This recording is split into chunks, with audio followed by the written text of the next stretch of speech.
Good afternoon. On behalf of the director of the Ramón Areces Foundation, Mr. Raimundo Pérez Fernández, let me give you a warm welcome to this foundation and to this conference.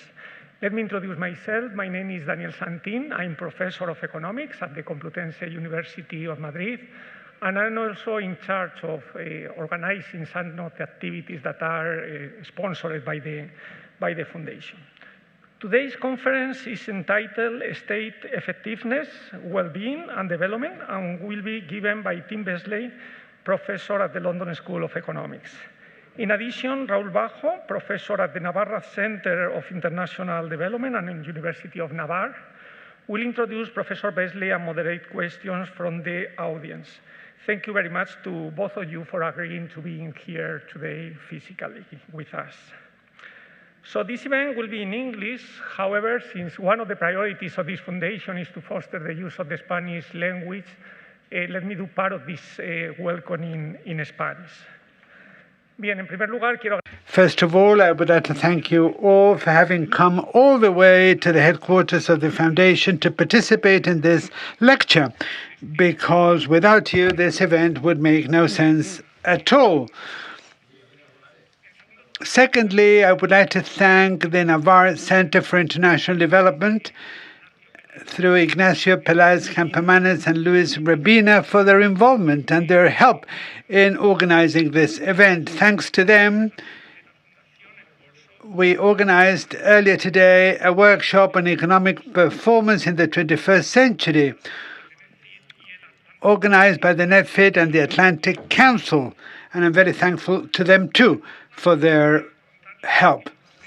And also for those of you who are not familiar with what the Ramón Areces Foundation does, let me just tell you that the sole purpose of this foundation is the promotion of excellent science in Spain. For that reason, the foundation has different calls, amongst them postgraduate scholarships for brilliant students of economics, also scholarships for young researchers younger than 40, and pre-doctoral and postdoctoral programs. The foundation also has strategic partnerships with some of the most important research centers in the world, such as MIT, the London School of Economics, and the University of Oxford, just to mention a few.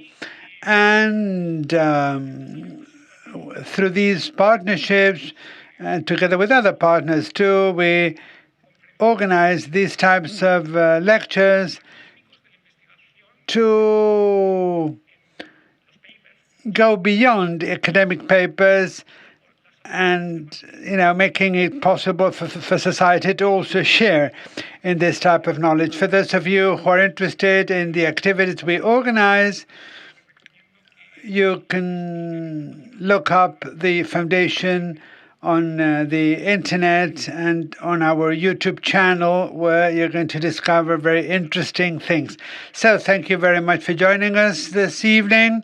We're going to be listening to a wonderful talk. We're all looking forward to listening to Professor Besley. But before that, I will give the floor to the next speaker, who is going to be introducing Professor Besley.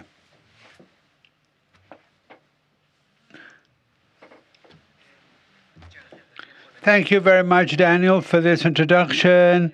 Thank you to my colleagues Ignacio, Mirko, and Luis for making this event possible. And thank you to all of you who have participated in the workshop. The participants, the speakers, and the foundation for counting on us for these events, because it's really a pleasure to participate in these events. It's really enjoyable for an academic. And I am here to introduce Timothy Besley. He is an economist. He obtained his PhD at Oxford University, and he is currently professor of economics at the London School of Economics, and he's professor of development economics at LSE as well. He was professor at Princeton, and amongst his students was David Donaldson from MIT and Imran Rasool, just to name a few. the core area of inquiry of Professor Besley is economic politics or economic policy and political economy, with a strong emphasis on development and economic development growth. And in these areas, Tim Besley has published extensively on the so-called top 5, that is, journals which are really inaccessible to us mortals. So he has published extensively in these journals, and in addition, he's published 2 books on the political economics of good governance and subjects related to economic development, emerging economies, and institutions. So his academic career has earned him a lot of awards. Amongst other things, he was appointed Fellow of the Academic Society, which is one of the leading institutions in academia. He not only Fellow, he was also President of the European Economic Association, of the Royal Economic Society of the UK. He's also an honorary member of the American Economics Association. He also obtained the BBVA Frontiers of Knowledge Award, together with 2 other giants, such as Torsten and Cavallini. Torsten Pearson, I meant. And he also won civil merit medals in the UK. He was a consultant to the World Bank. He's also participated in consultancy work to the Bank of England, also to the European Reconstruction Bank. So when I was preparing this introduction, I really didn't have space in my sheet because, he has an impressive CV. But without further ado, I will give the floor to Professor Besley. You have the floor, Tim. Thank you.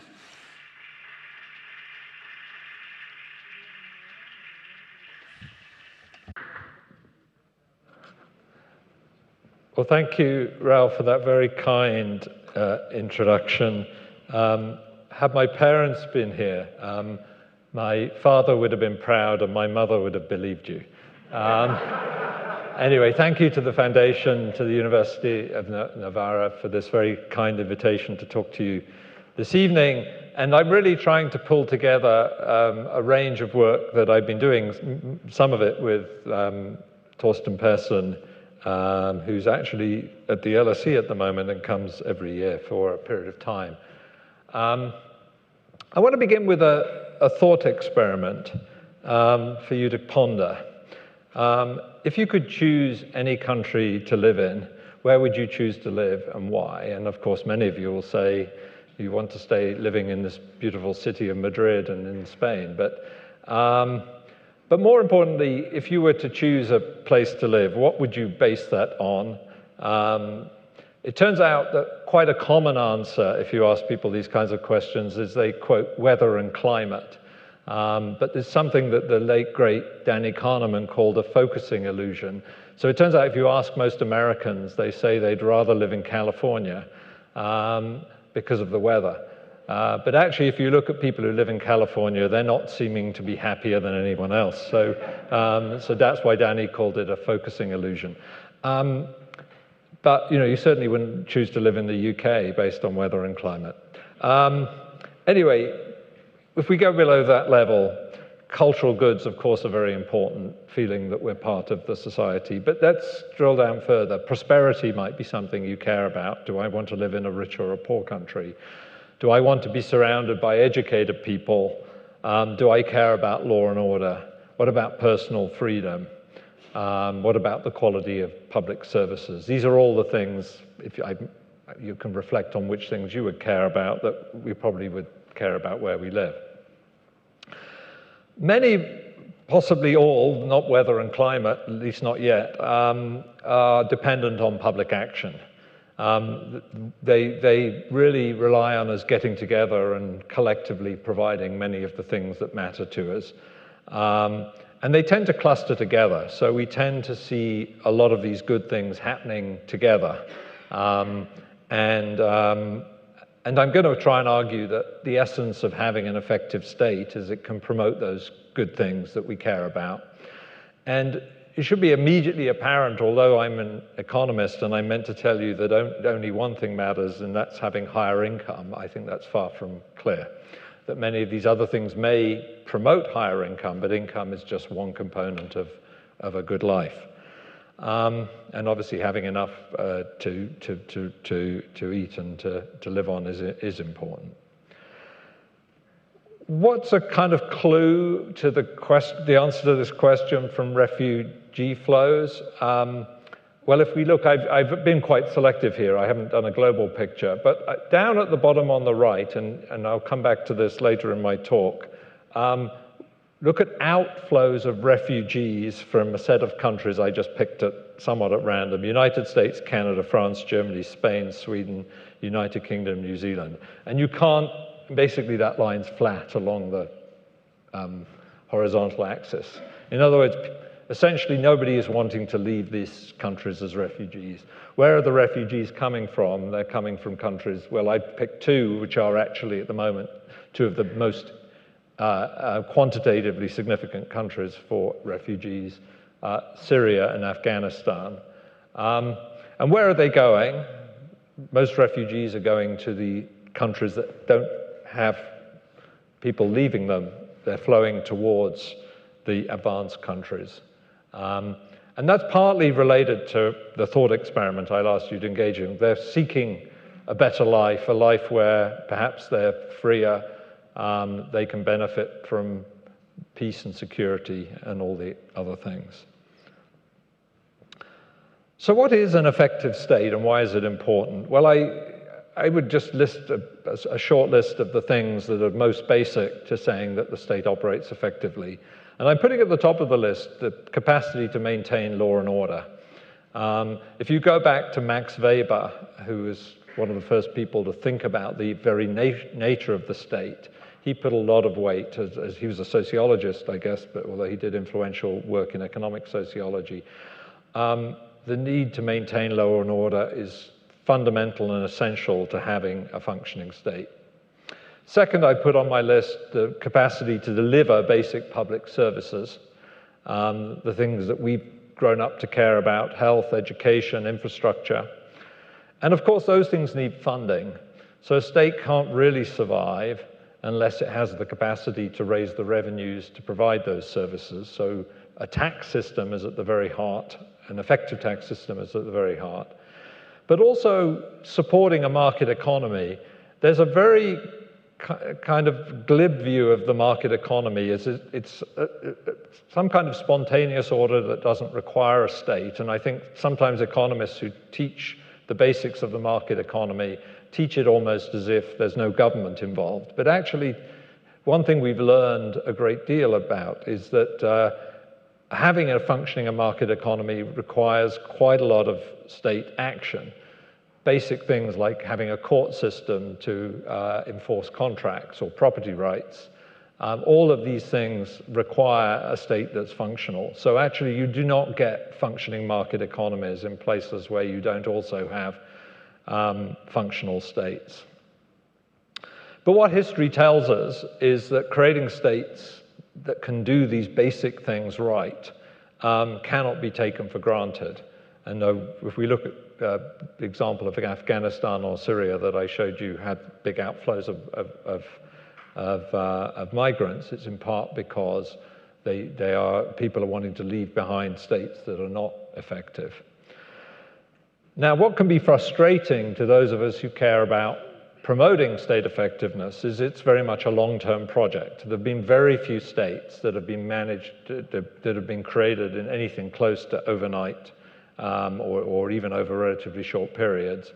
And as I said, many states have failed to, many countries have failed to develop effective states. So what I'm going to do now for the remainder of this talk is to give you an overview of a way to think about the building blocks of state effectiveness.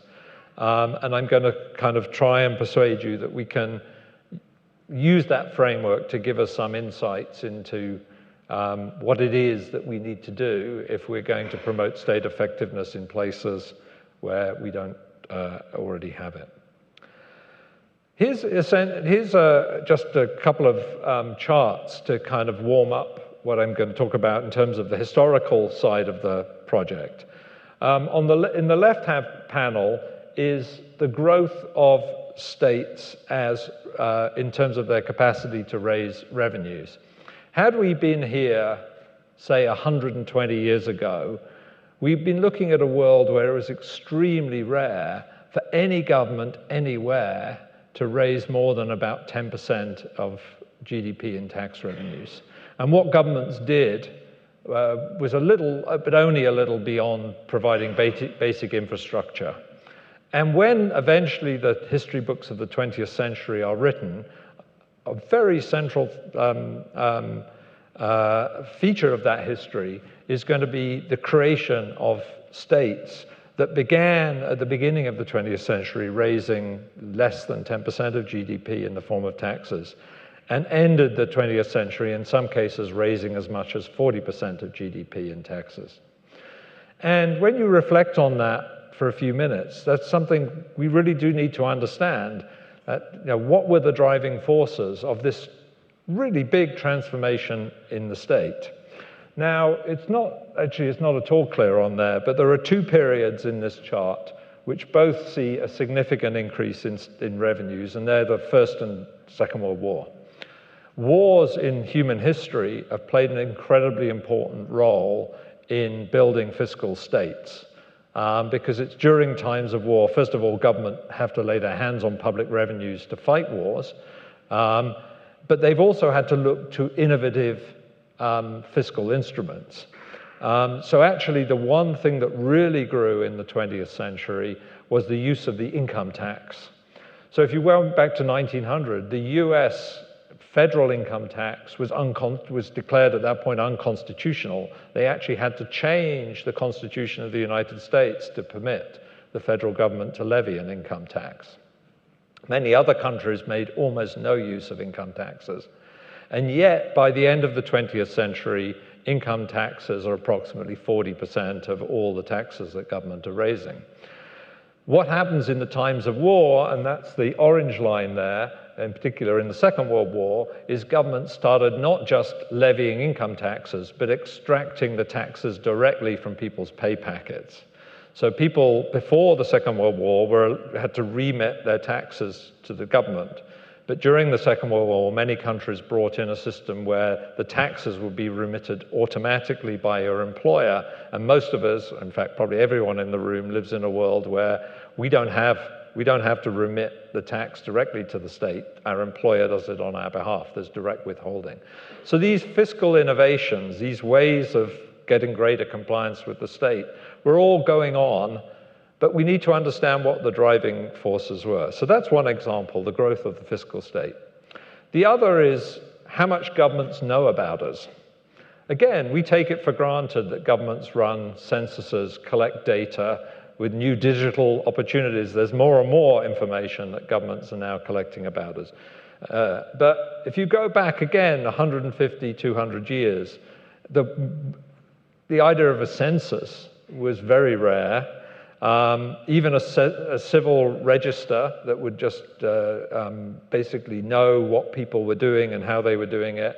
Statistical agencies, population registers, all of these things were essentially manufactured over a period of about 200 years. So the state, again, knew very little about its citizens. Maybe it didn't matter. If we all lived our lives in local communities, all that mattered, say in the UK, was that the parish, which was your locality, knew about you. Didn't really matter that much that the central state knew much about you.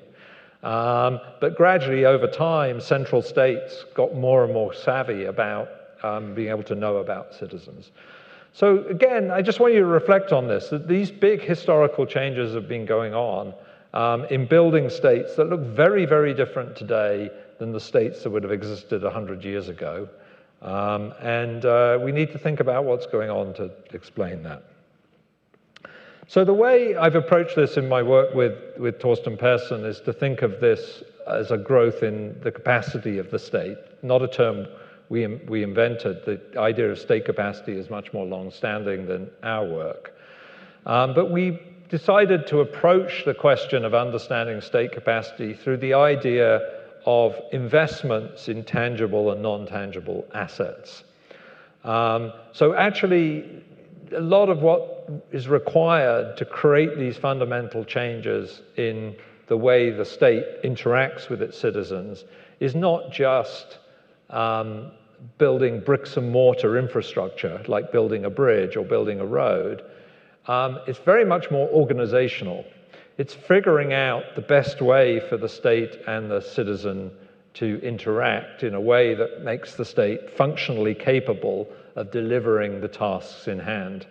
So for example, in the case of property rights, what states have done is to create property registers, but then you need to train people to ensure that they know how to fill those things in, how to file them, how to keep track of them, how to deal with the fact that people may dispute property.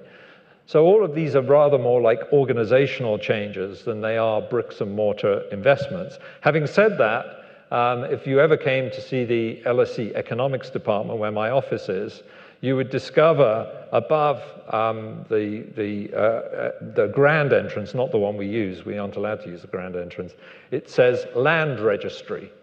So what was that building originally? It was the place where anyone in Britain who owned a piece of land could register their claim to that land. They would have to show up at the Land Registry or one of its local agencies and register their claim, and then somebody would fill in somewhere that they were the rightful owner of that land. So I like to think that I'm actually spending most of my days at work in a piece of state capacity. It's no longer the Land Registry, I should say, which was the Land Registry that was created all of those years ago. So we build tax systems, we create legal and regulatory systems, we create organizational structures to deliver pensions, health, education, and infrastructure. So no, you can't really have a pension system unless you know who your citizens are and who's entitled. So again, all of these things are kind of happening together because they're all required to reinforce each other. And this happened in many countries over a period of time, but not without huge amounts of political dislocation. So some of you know your British history, may know that the introduction of the old age pension in 1911 was extremely controversial. It was voted down a number of times. And in fact, the House of Lords, which is the second chamber in the UK, had to be reformed and had to have its right to veto financial legislation curbed in order to pass the law that created the old age pension in 1911. So sometimes these things come after a huge amount of public debate, sometimes quite fractious discussions. So they're very embedded in the political processes of the countries where change has happened. But what seems to be true, but I'm going to return to this at the end, is that these state capacities are pretty durable. That having created these structures, they don't seem to depreciate like normal capital. If you don't maintain a road, you'll find it quite quickly, if it has a decent amount of traffic on it, will deteriorate. And you, of course, need to keep paying the public servants who show up every day in the Land Registry, so it's not like it requires no maintenance. But what seems to be true is that once you've created these new structures, they seem to be pretty durable. But there are constant challenges. The set of tasks that we wanted the state to do in 1920 would look very different from the set of tasks we want the state to do today. And we might think of all the things that we've learned even in the last few years through a pandemic, for example. There are new things that we want states to do that maybe they hadn't much experience of doing. So we need a very a portable system, a system that can be adjusted to meet the contemporary challenges for this to happen. The other thing I should say is, although I'm an economist, and of course all economists are tremendously arrogant about economics being the main and important social science, I think you would be hard-pressed to study these questions without being serious about a truly interdisciplinary approach that thinks about the social, the political, and the economic. Indeed, I already said to you that I think you couldn't seriously study some of the history of building state capacity without engaging with the political side of it. So here's a sort of very schematic diagram that comes out of my work with Torsten on how we think about what it is that creates the capacity, that builds state capacities. Now, the fundamental part is the first part in the top left, that you need to build a sense of common purpose. You need to decide that you want to work together to solve a particular kind of social problem. So that's why war in history has been so important. War is the source of existential threat. There was certainly a leap in the building of British state capacity during the Napoleonic Wars, when essentially the rivalry with France at that time, which was considered Britain's main military rival, was a spur to the creation of an effective state. And there's been much debate. There's a historical sociologist called Charles Tilly who wrote extensively on the link between war and state capacity. His one-liner was, war made the state and the state made war, as this sort of symbiotic relationship between building effective states and also the consequences of doing that. But the reason I raise war is, for most countries, these existential moments, if you're under threat, become moments of trying to build common interest. Now, of course, that's an extreme case, but you can't, for example, decide to introduce a pension system without thinking why it's in the mutual interest of a group of citizens to provide something which, everybody gets old. Many of us would like to deny it. I'm in that group, but it's true. And so eventually we all benefit from building a system of support for people as they age. And so it's an act of common interest, ultimately, to try and build that. And many other kinds of state capacities, healthcare, they're really best thought of as things that we do together to create a society which functions for all of us. Now, we can grumble, we can say, I'd rather buy my healthcare in the market, thank you very much. I don't want the state providing it for me. And there are countries that have taken that route, that relied on market-based systems for the provision of healthcare. But by and large, particularly if you look in the advanced democracies of Western Europe, we've made a pretty decisive decision to move towards collective provision of healthcare. And again, that's by recognizing common interest and the values. So we always begin with the idea that common interests are key. Once you have common interests, you can then start to conceive of the need for building the capacities that make the most of delivering on those common interests. Once you have the capacity to do it, but only when you have the capacity to do it, you can then have economic policies to deliver. So you couldn't just stand up and say, I'd like to raise 40% of taxation, of GDP in the form of taxation, unless you've already built the structures that can make that a reality. You could have that aspiration, but you're not going to have it as a policy unless you've done that. That's where you support the things that ultimately we care about, and I've just called them peace and prosperity. Of course, there's a much wider range of things that we care about, but peace and prosperity stands for quite a lot. And that contributes to human well-being. So where does all this come from? Well, I'm going to talk mostly about democratic institutions and their role in here shortly, but also norms and values and culture. That's what makes it this multidisciplinary project. Namely, we have to think about, why do we feel a sense of obligation to others, and where does that come from? Because if I was approaching this purely selfishly, and not thinking about the interests of others, I think you wouldn't want to build the kinds of state structures that we've seen in human history. It's part of recognizing mutual obligation, and that's where the norms and values part comes in. So what about political institutions? There's been a lot of debate about the role of political institutions in creating state capacity. But the one that I want to focus on is not democracy per se, although this is linked to democracy, but it's not the same thing. The primary role is going to be for constraints on executive power. So what has been the problem of rule in human history? And I'm making very grand and sweeping claims here, but I'm doing it to try and get you thinking in a certain way. Has been the problem of arbitrary rule, where people get into power and basically face unchecked use of that power. And a lot of human history has been to develop systems of government where those who control the levers of government are also subject to constraints on the way that is exercised. The obvious thing to do is we demand that our leaders are subject to legislative policy making.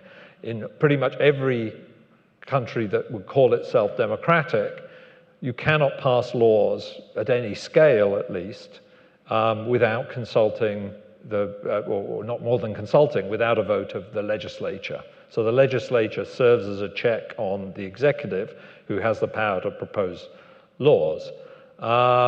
There are things called executive orders, but the terms under which executive orders can be issued are really very constrained in most democracies. So most legislation and rules that are created by the state have to pass through legislative oversight.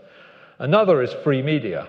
Again, we take that for granted until we think about living in countries that don't have it. The idea that things can be scrutinized publicly. Judicial review, tremendously important, that we have a role in many countries for independent judges. The independent part is important, who uphold the law and make sure that our politicians are subject to the law and not above the law.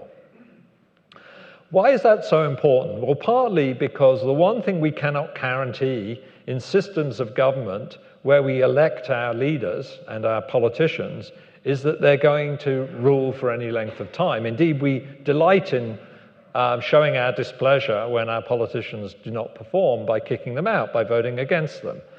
Now, that seems to be a recipe for short-termism, and it sometimes is. It's not like we can completely get around short-termism in rule. But by having constraints on executive power, we certainly limit the capacity of politicians and others to use that short-termism to do damage to our economies and to our societies. So it gives a stronger context in which you have the possibility of building common interests. It also is very important in reducing incentives for political violence. I'm going to come back to political violence only briefly in a moment, but if you ask yourself, where in the world are the places that have endemic civil war and endemic repression of the state on its citizens? They're in places that lack executive constraints.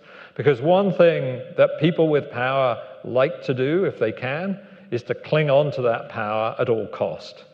And the only way you can stop them doing that is by having sufficient constraints on power that if they decide they don't want to go in the conventional way, there is somebody willing to stand up to them. So it's a proper limit on political violence. And the second, which I say I'm not going to talk so much about today, is creating values and norms. Values and norms very much interplay with this. They play an incredibly important role in the way institutional frameworks work. So I'll give you a personal example. I was once, for 3 years actually, I was a member of the Bank of England Monetary Policy Committee. The Bank of England Monetary Policy Committee sets interest rates in the UK, and there was a committee of 9 of us, and we voted every month on the interest rate. So when I became a member of the Monetary Policy Committee, I said, can you show me the rules? What do I actually have to do here? And I was shown a one-page piece of paper, which was from the legislation creating the Bank of England Monetary Policy Committee, which basically said something, and I don't want to be quoted on this because I can't remember in detail, something like, if you don't show up 3 times, you can get kicked out or something. But what I realized, everything about how the committee actually worked was not in the rules. It was in a set of norms and conventions that had evolved to decide how to make, even things like, how did you vote? What was the system of voting to decide on the interest rates? That wasn't in the rules. That was just something that had emerged as part of a set of conventions. And how legislatures operate is a very interesting case. How far can a politician go without being able to subject something to parliamentary oversight? And the answer is that very much becomes part of the conventions and the norms. It's not necessarily something that's written in the rules. So there's this interesting symbiosis between values and norms and political institutions. As I said earlier, external conflict, if you're going to tell a story about building state capacity and you're going to tell it in an unvarnished way, this is not to say that anything we did in human history around external conflict was in any way laudable, but it has been an important driver of common interests. And we have to acknowledge that state capacity building has been the handmaiden of military ambition from time to time. So external conflict, in all likelihood, has, if anything, been a spur to the building of state capacity. Internal conflict almost certainly goes the other way, partly as a symptom. What is an internal conflict a symptom of? Often very weak common interests. Why do people fight with each other? Because they can't agree. Why do they resort to fighting? Because they can't find peaceful ways of resolving their differences. And that's not a good environment in which to try and build effective states.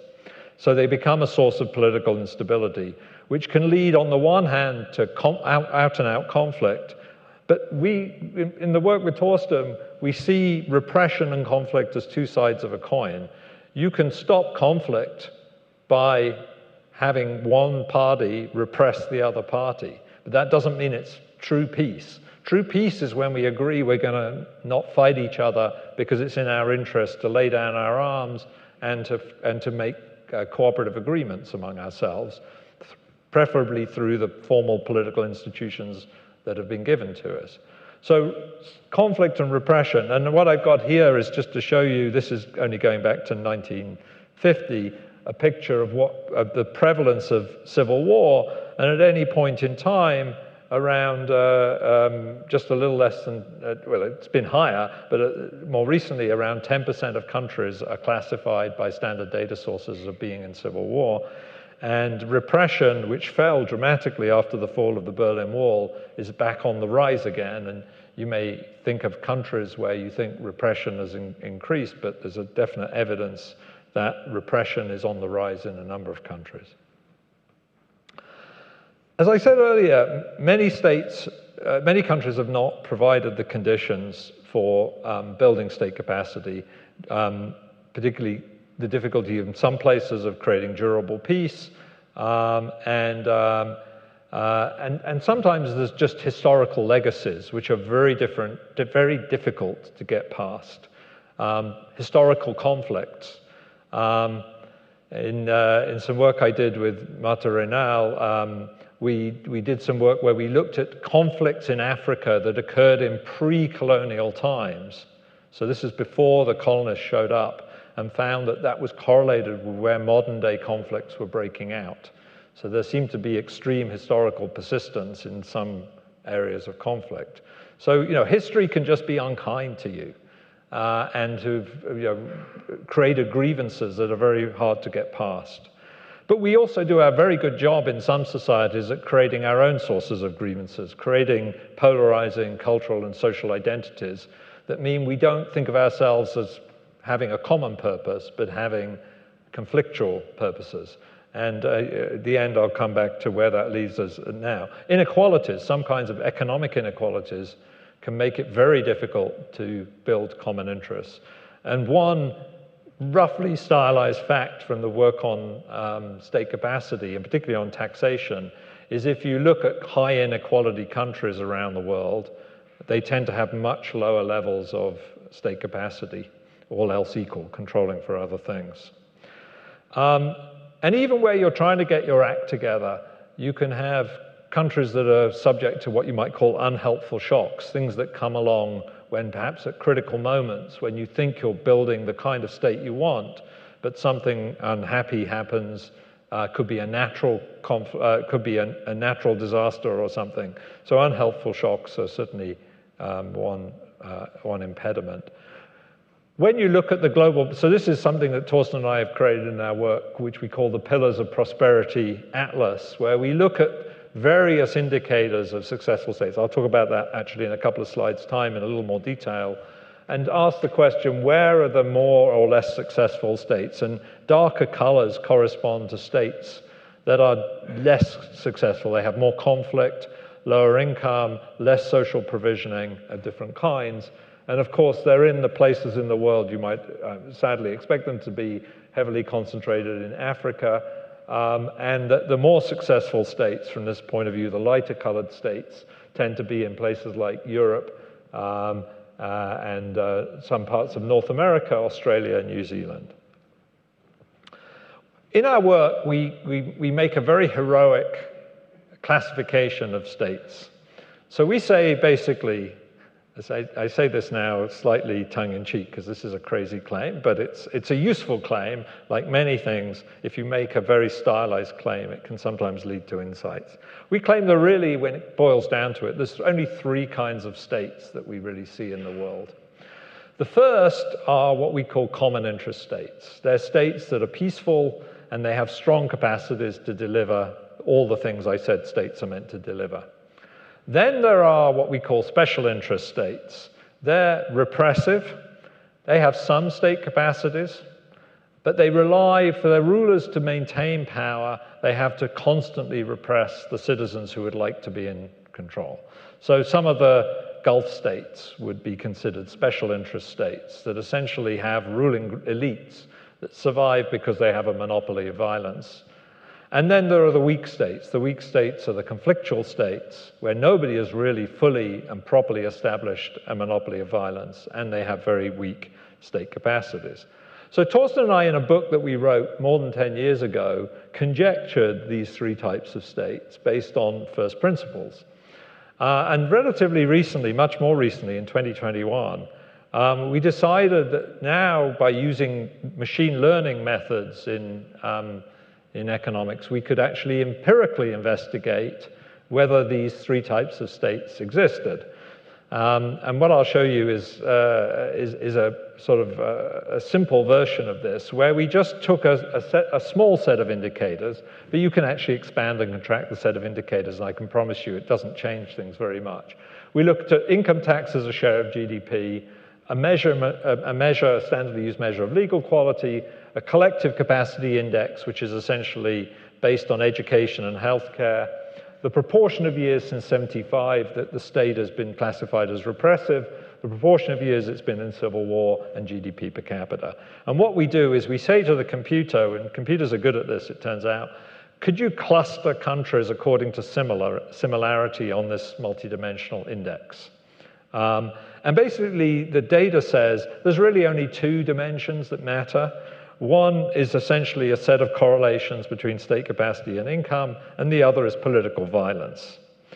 What does the computer come up with? It comes up with the picture on the right, and basically says there are 3 kinds of states when you cluster them. And I promise you, we didn't tell it to find 3 kinds of states. We just said cluster it whichever way you'd like. And first of all, let me draw your eye to the green cluster. The green cluster contains not too many surprises. So Spain is in the green cluster, the USA, Canada, Finland, Australia, Switzerland, Sweden, Norway, all the places you might expect to be in a relatively tight cluster of common states. And we're going to say they're common interest states. They are the states that have, by some method, transitioned towards creating an effective state across multiple dimensions. What are the other 2 clusters? There's the blue cluster, and in there is Argentina, Jamaica, Albania, Iran. These are states that are reasonably successful. They're less successful than the green cluster. Notice there's one outlier, which is China. And that's because in dimension 2, which is repression, China is sort of out on its own.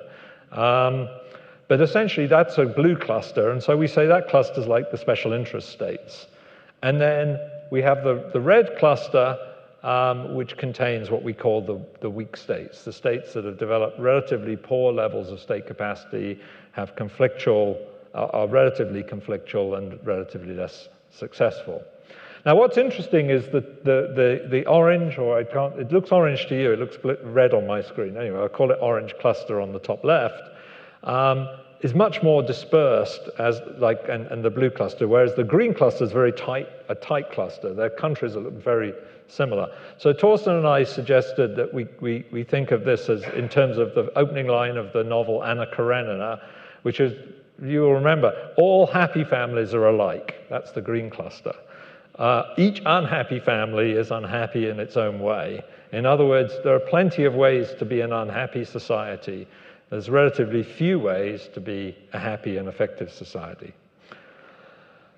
What about life satisfaction? So what we did was we took the Gallup World Poll, which is a popularly used poll to look at life satisfaction. It was created originally, I think, by Angus Deaton and Danny Kahneman as a device for looking at well-being across the world. And we look at the correlation between each dot is a country and the average level of life satisfaction in that country. And it won't surprise you to see, again, a tight cluster of the green dots, which are essentially where people who say, when you ask them, so for those who are not familiar, this is based on what's called the Cantrell ladder.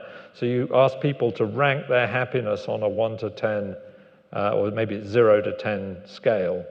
And effectively, people who live in the countries in the green dots systematically say they're happier on the Cantrell ladder of life. And things line up, again, as you might expect, if these are drivers of well-being. So if I ask you the question now, where would you like to live? You probably want to live in one of the green dots if you care about your own subjective happiness. You may have good reasons not to want to live in the green dots, and I perfectly respect that if you don't. But if you thought about, remember John Rawls, the philosopher, said, think about choice behind a veil of ignorance. So you know nothing about your position in society, or even which country you might live in, but you can choose which dot to live in, which cluster to live in. I conjecture that most people would choose, indeed that seems to be what the data says, to live in the green cluster. Okay, so what makes a difference? How do you get to live in the green cluster? How do you get to be in the green cluster versus one of the others? Well, that's a very complicated set of issues, and not one where I'm going to even be able to tell you a rich and persuasive story. But I do want to at least think about the link back to the question, is it all about being democratic? That's one possible reason you might think that the real signature of the green dots is that they're democratic, and it's all a fruit or a dividend from democracy, and that's really what it's telling us. Well, I'm not going to dispute that, but I want you to, when you think about democracy after today, if you haven't already come to this thought, I don't want you to think about democracy as a homogeneous thing. I want you to just think of it as two things. One thing about democracy is open access to power. We let citizens put themselves forward for elective office, and one of the achievements of the reform of democratic institutions has been to make that as open access as possible. So, if you go back to my own country in the 19th century, there were property requirements, age requirements. Well, there still are age requirements, but they're lower than they were. Even only men could stand for public office in the 19th century. So little by little, we have liberalized who can put their name forward. And that is open access to power. So we allow open access. The other dimension of democracy, and that's a very important dimension, and people have the right to vote and all that kind of stuff, which is very important. But often when people think of democracy, they immediately leap to elections. Oh, we can have elections, we're democratic. But the other thing that comes with democracy, and I would argue in the end is rather more important, is what I talked about earlier, which is constraints on executive authority. We don't normally immediately think of that as the sine qua non of democracy. And the thing to note, so the chart here gives countries, this is based on the Polity 4 data, but if you use VDEM or any of the other standard sources that people use to look at that, you get a very similar picture, is that over the last 200 and some years, there's been more open access to power and stronger executive constraints. So the world has for sure increased constraints on executive power and increased open access to power. But the thing to note is the progress on executive constraints, which is the the blue line, is much more modest than the increase in open access to power. So there are quite a few countries in the world today that do run elections The elections could even be reasonably open, but there are relatively few constraints on what people can do once they achieve elected power, at least compared to the openness. And that's a story in recent, well, 200 years, meaning recent. The other thing to note, it's quite striking if you're looking at that picture, is the democratic recession that took place in the middle of the 20th century. That's the period surrounding the Second World War, and where a number of countries, having been democratic, became at least temporarily, in many cases, autocratic. So what about the dots? Come back to my clusters and my dots and see what you get. Well, I'm going to actually get you to look at the right-hand chart first. This is the average proportion of years when you've been maximally open, according to this indicator that I showed you in the period 1950 to 2016. And pretty much there's no correlation between that and living in being in a green, blue, or red cluster. So open access to power doesn't seem in any way, shape, or form to be correlated with that. What is correlated with that is the left-hand panel, where it's very unusual to be a weak state and to have had any experience of strong executive constraints. And in the common interest states, almost 90% of the years since 1950 have been in situations classified as strong executive constraints. Now, it does mean then, when we're thinking about what we mean by democracy and what might be important about democracy, I would wager we should be focusing on what goes into the left-hand panel. And in fact, I've got some more. I'm going to stop in a second because time is nearly up. But if you put media freedom, you get a very similar pattern. If you put pretty much any measure of not just whether you have elections, but whether elections are free and fair. So the right-hand panel is not based on whether the elections are conducted with free media or anything like that. You get the same pattern as in the left. So it suggests it's the quality of the system for holding politicians to account by some method. That can be internal constraints around can you pass a law without consulting the legislature, or the judiciary can tell you you're not obeying basic rules? Are you subject to scrutiny by the media? All of those things fundamentally are what differentiates countries that get into the green dots. Okay, very briefly on some. That's all the good news. Well, it's not good news for everyone, because we've still got all these countries in the red area. But at least we might be getting a clue about what it could take, or what it would take, to make that transition. And we've seen very few transitions, sadly, in the post-war period across any of these categories. But let me just talk about a few things that I think mean that we cannot rest on our laurels. So suppose most of us, I imagine, in the room live in the green dot world. And can we just feel self-satisfied and think, oh, great, now we at least have achieved the capacity to live in the green dot world. But there are all manner of things going on in the world now that could make you quite concerned. Can we sustain the levels of regulation and taxation that were the sine qua non of effective states in a world of openness? Think of all the tech giants now that are having serious influence on our lives.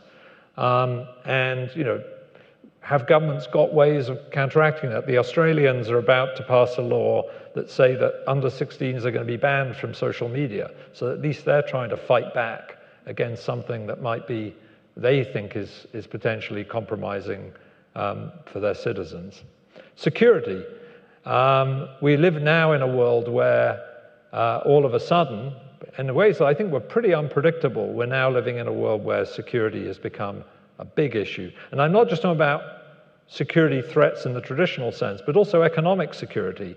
How far do we want to live in a world where a very major proportion of all the advanced computer chips that we use are basically produced in one country? Taiwan which is a short distance away from China. Do we want to live in that world? So economic security issues are suddenly becoming much bigger. What about the green transition? Are we serious about the green transition, and how will it play into all of this? Technology. Is technology a threat also to things that we taken for granted? We live now in a world of low growth. Pretty much every advanced country is to some extent experiencing a slowdown in growth. What the right-hand panel is showing you, if you look at trust in government, the one thing that really predicts low levels of trust in government is low growth. So countries with low growth have, on average, got much less trusting citizens. Populism. You could argue we built effective states with a kind of elitist system. At least I'll talk about my own country. We've allowed the educated people to run the show. Most our politicians are way more educated than the average citizen. Our civil servants are way more educated. And, you know, it's run on some benevolent grounds. These people know better. But what we're seeing is a lot of anti-elite sentiment around there, which is exacerbating polarization.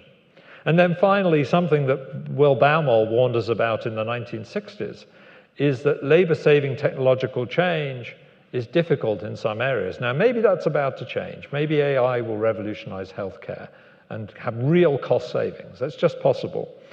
Social care looks a bit more difficult. We are going to be coping with the complex needs of an aging population. To what extent will we be able to substitute capital for labor there? So these are all challenges that suggest even the countries that might have believed that they have made inroads into solving the problem of state effectiveness have challenges of their own. Not to mention, which I haven't dwelt on in this talk, the need to try and transmit the lessons, not just as lessons, but as real action to extend the benefits of living in effective states to those people around the world who sadly do not have that.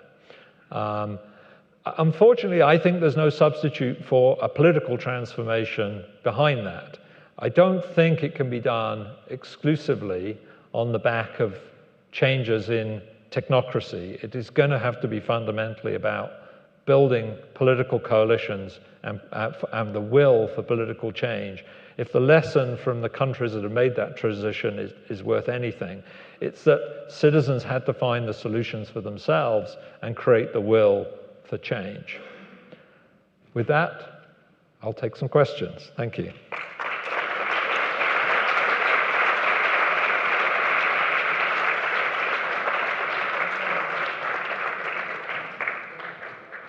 Please. Sorry, do I need to bring that? Or? I probably don't. You'll translate the questions. Yeah, I will do. Yeah. Yeah. Okay.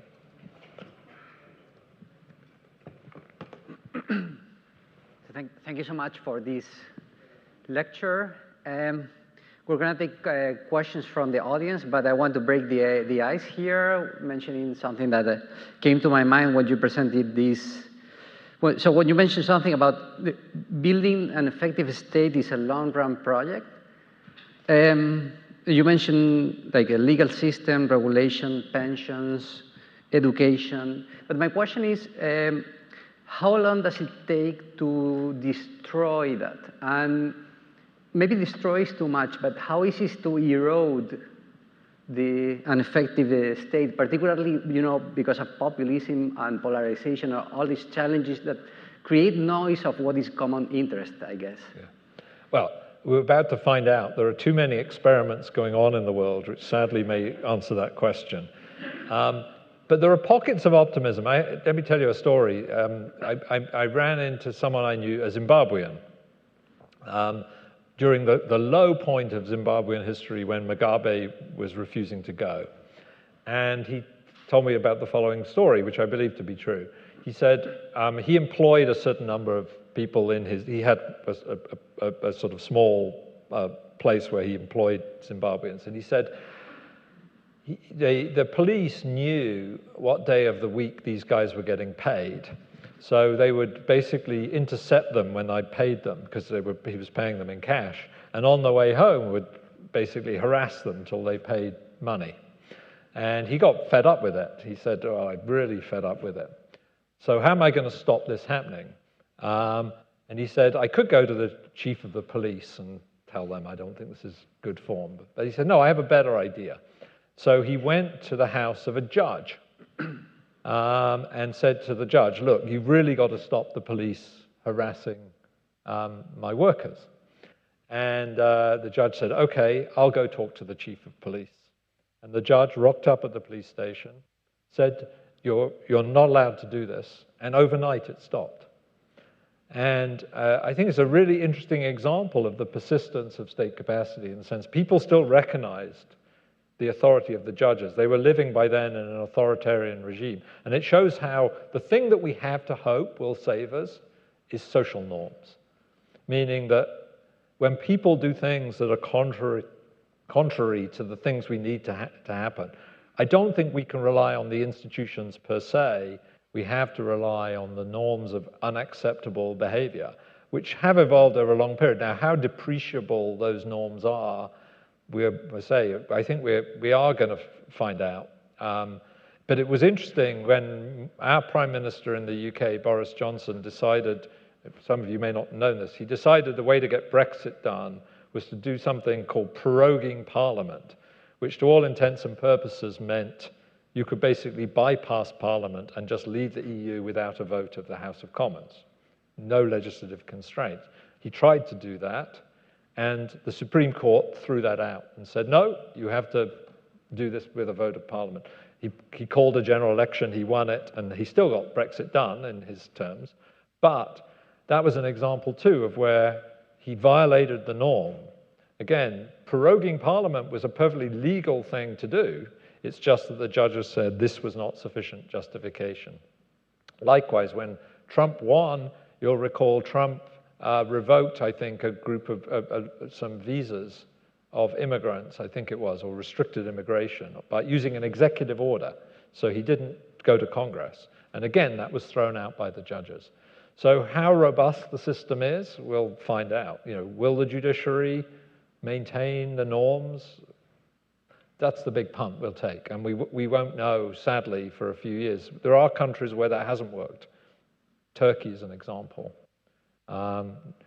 If you recall, before what's going on now in the Middle East was happening, a lot of the talk was about what Netanyahu was doing to disempower the judiciary. That's all kind of sunk into, kind of got submerged now. So a lot of authoritarian figures know that you attack the judiciary as the key source of trying to do this. But will they succeed? We'll have to wait and see. Questions from the audience, please.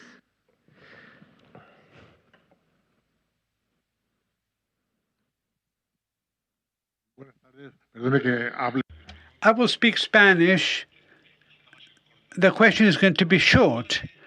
Do you think that if you update the data of your studies, and 9 years have elapsed since 2016, do you think that Spain would still be in the green zone? Yes, he's asking if you kind of run this same analysis with current data. Would you expect Spain to be in the same cluster? I have no reason to expect otherwise. We will be updating this sometime soon. The reason we chose 2016 for what I showed you was that was the latest period for which we could have complete data for all of the countries in that list. But I'm guessing from the question, though, you have a suspicion that Spain would not be.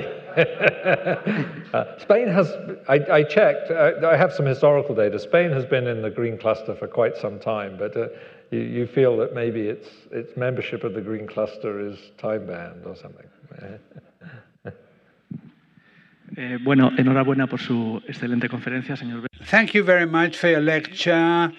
I am concerned about pensions, about my own pension, but particularly about my children's pensions. There's a report from the Bank of Spain that caused great commotion. there was a report from the Bank of Spain. My question is a little bit local about Spain, but I'm interested in your opinion. But the report from the Bank of Spain says that Spain needs 25 million immigrants before 2050 to keep up its pension and healthcare system. I would like to know what you would tell a citizen who insists election after election on voting political parties which wish to limit immigration. Okay, one thing I didn't do, and I should have added that to my list of threats, is demographics. So many countries are now facing quite dramatic falls in birth rate. If we live in a world where we have a declining population and fewer young people to support the old age population, that's a very, very serious challenge. Now, one possibility is we can rely on AI and robotics to deal with the problem. That's one possibility. So that those jobs that are currently being done are displaced and given to robots. So actually, I was reading a very interesting article on robotics in house building. So it turns out, so far, house building robots have not been very good at doing the basic tasks of building houses. That if we could crack that, we could dispense with all of the construction workers that we all need. I mean, I don't know about Spain. Britain has a huge shortage of construction workers. So it may be that we can use technology to reduce our reliance on either migrant labor or just not creating enough of our own young laborers. The problem at the minute is I've not heard anybody, and I'm sure you'll all have your own view, as to what the source of the decline in fertility is, which is really very dramatic, that younger people are just having fewer and fewer children. And one possibility is to find some way of increasing the fertility rate. People are trying public subsidies, tax breaks, but so far with very little effect as far as I can tell. So if we're not going to have the capacity to provide our own workers, then the only solution is going to be to import workers or to find capital substitution for the labor force.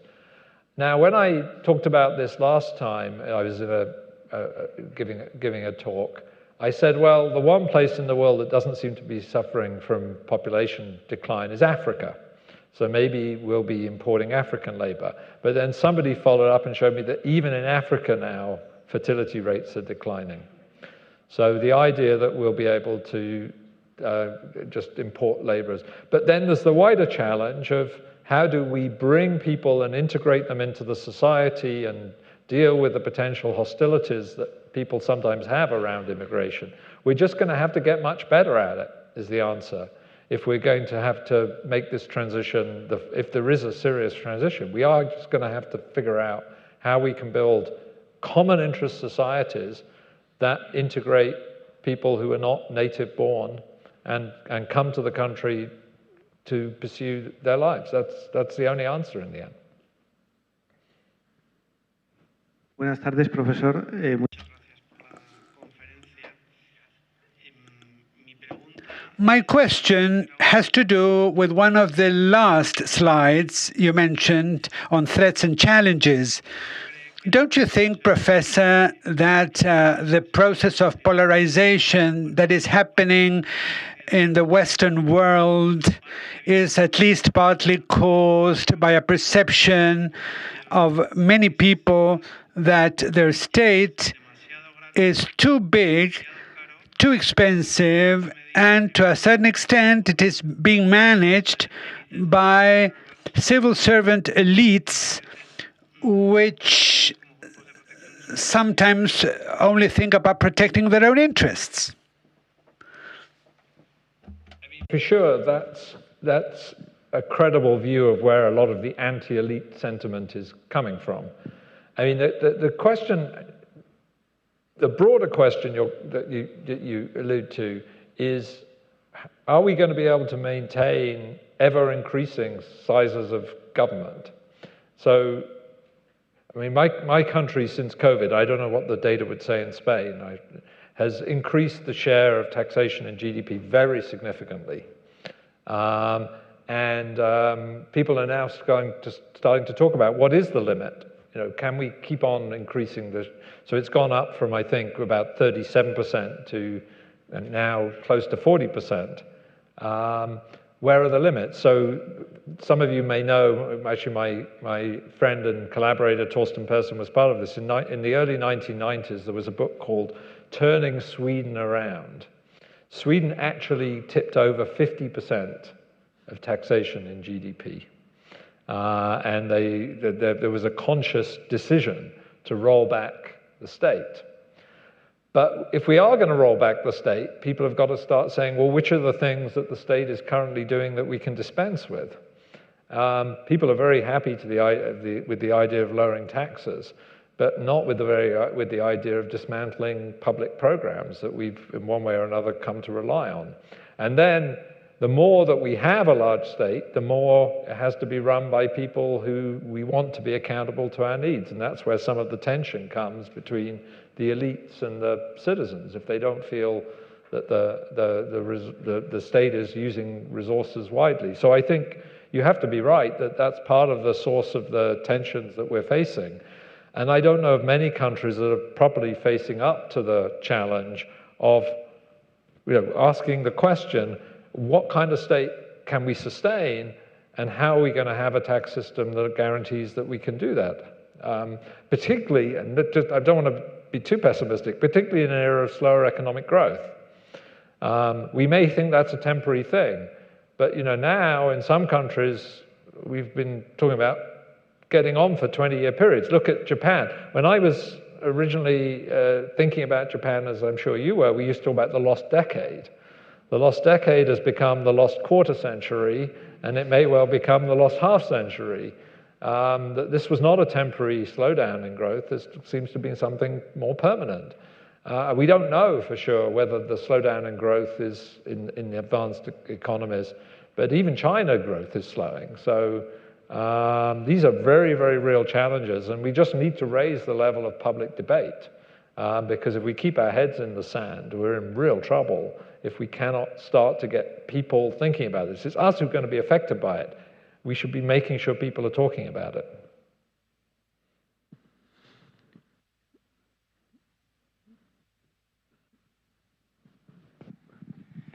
Muchas gracias.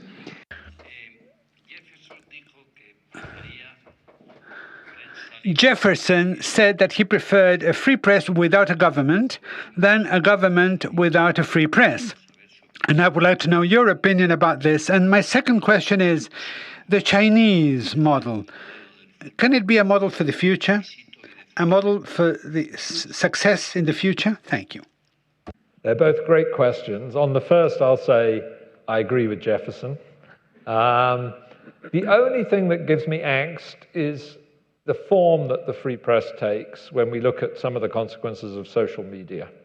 But let's not get too down into that conversation. But anyway, on the question of the Chinese model, absolutely not. That's my personal view, that I don't think we would want to, we're not yet at a point, at least I'm not yet at a point, I'll talk for myself, I won't talk for you, you have your own views, at a point where I'd be willing to sacrifice the openness and the freedom of the societies we live in, even to have a modest amount more economic growth. We may change our minds, by the way, and if you look in the survey data, more and more people are saying they would sacrifice democracy for a strong leader. So there are certainly more people out there who perhaps are thinking that strong leadership gets primacy over in an era of economic growth. But my personal view is that we wouldn't go down that. I mean, that debate is very alive. I mean, there are many countries now looking at China and saying, is that the economic model for us? Maybe all of this democracy stuff and the angst and difficulty that we're having managing our way through all of these challenges in democratic societies is too much hassle. I don't know. I personally don't think I've reached that point yet. I'm an optimist in the sense I think we can, with proper levels of curation of public debate, find our way through this that doesn't sacrifice the core principles on which we built the world that we have. Well, with that question, I'm afraid we need to conclude this talk. It was an absolute pleasure having you. Thank you again to the Foundation for hosting Tim Besley here and for hosting this wonderful workshop. Thank you so much, Daniel, and the rest of the members of the Foundation. And thank you so much for coming. It was great having you here, and we all enjoyed your talk here. So thank you so much.